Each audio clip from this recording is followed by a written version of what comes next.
What's going on, everyone? Welcome back to the show. So, one of the things that I see most often in the comments when I talk about inflation, I give you guys the CPI score every month, and I say that inflation is going down, inflation is going down. One of the biggest replies in the comments is, I don't feel it. And I'll be honest with you, I don't feel it either. When I go to the grocery store, it seems like the price of things are just as expensive as they were last year. But prices are coming down, but they're gradually coming down. So I want to show you, there was an article, and let me just read the headline of this article. It says, inflation has cooled a lot. So why do things still feel so expensive? Okay, and I don't even think it's a feeling. I think the reality is things are still expensive. I think in certain categories, prices have gone down, but across the board, things are still, you go to the grocery store, like I said, I'm amazed when I go to the grocery store and I'm spending $100, and I've said this over and over again. It still blows my mind. I walk out of the grocery store with 3 bags, and I spent over $100. There was a guy in front of me, and we were in the 15 items or less. I'm thinking he might have had around that, maybe a little bit more than 15 items. His bill was $150, and I didn't pay too much attention to what he was getting, but I just remember hearing the cashier tell him how much it was. And I'm thinking, wow, we're in the 15 items or less aisle, and he's paying $150. And then I come behind him and I'm paying like 70. I think it was like $70 is what mine came to. So when it comes down to it, times are really tough. And the cost of things are not going down, at least not in the right categories, the categories where we feel it the most.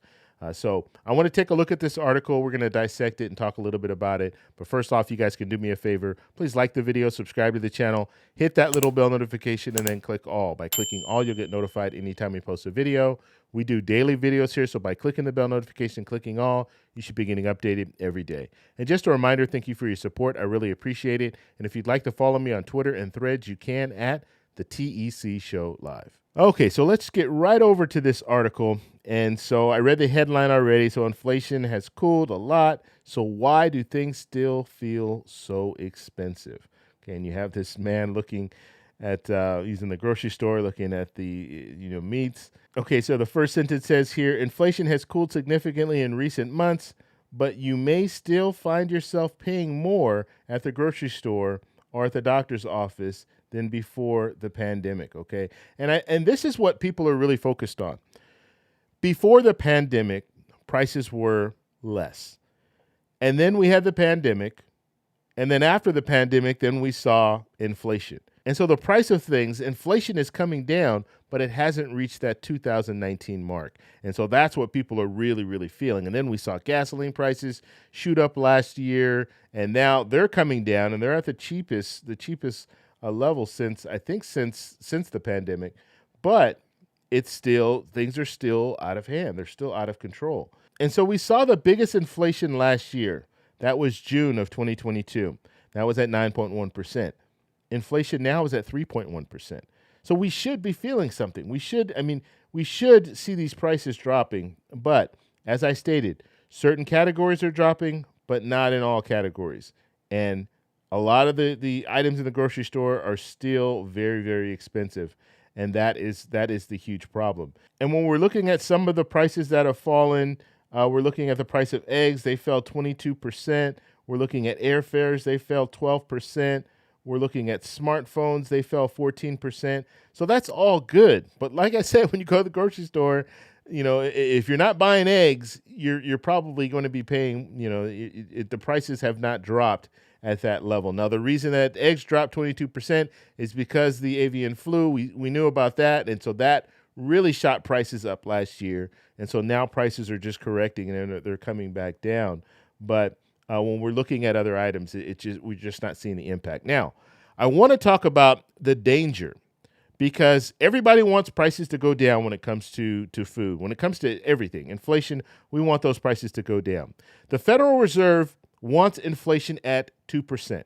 They don't want it to go below that. They want it to be around 2%. And so that's what they're focused on. Now, we know in 2024 that the Federal Reserve has indicated that they will start doing some interest rate cuts. Okay, so we might see that, or I won't say we might, we're most likely going to see that in 2024. So they're going to cut interest rates. If they cut interest rates, that means people will be more apt to spend and borrow, and it will really it'll jumpstart our economy. Or our economy is doing well right now, so it doesn't need to be jumpstarted. But we could be in a situation where it pushes inflation back up because people start spending because they cut interest rates. So we'll have to see how that works, and we could see that as soon as March. Okay, that's their next meeting. And so something else to be concerned about is deflation. So if we see prices drop drastically and they continue to drop, that's a huge problem for our economy as well. Because just think of it like this, and they use this example. Let's say washing machines are on sale, and they're on sale for, I don't know, let's say $3.99. But we're seeing deflation, and we're seeing prices continue to drop and continue to drop. So would you buy that washing machine now if you know that that price will probably drop down maybe to $2.99 in a couple of months? Would you buy it at $3.99? No, you'd probably wait, and you continue to wait, and it would just continue to drop until you say, okay, well, yeah, I'll go ahead and buy it. But that is ruining our economy because those stores aren't able to sell those products. They're trying to get them off the shelves. They can't. And so what that would mean is that they're going to be struggling. If they're struggling, they're probably going to lay people off. If they lay people off, then it's going to have a trickle-down effect. And so then you'll have more people unemployed and then less people spending, and then we drop into a recession. So that is a fear as well. So that's something that we're going to have to keep an eye on, deflation. So we want prices to drop, but we want them to drop to a level where it's comfortable for us to pay. So if they drop back down to 2019, the 2019 mark, where we're comfortable still paying that, and it's not anything, that's really expensive like we're seeing right now, that would be okay. But we don't want those prices to continue to drop and stay low for a long period of time, because that will really ruin our economy. And if we ruin our economy, that's going to be bad for all of us. Even, you have people that are receiving Social Security benefits, people who are retired. It's going to affect you too, because you're going to have less people in the workforce.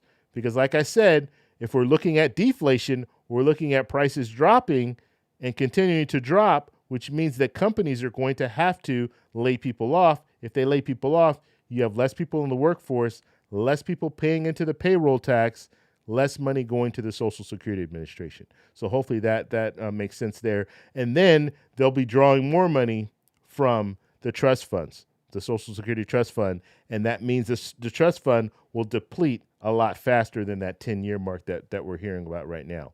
So hopefully that all makes sense, but I just wanted to kind of go over that. Yes, prices, people are still not feeling the impact of inflation dropping, and we'll just have to see if in the very near future we start to see prices drop. The CEO of Walmart has indicated that they anticipate dropping prices in 2024 when it comes to groceries. So that's good news because they are the largest grocery chain in the world. So if they're talking about dropping prices, that means that you're going to see the other grocery chains follow suit. So I want to know what you guys think about this. So let me know in the comments below. If you like this video, please give me a thumbs up. Please subscribe for more, and I'll talk to you in the next one.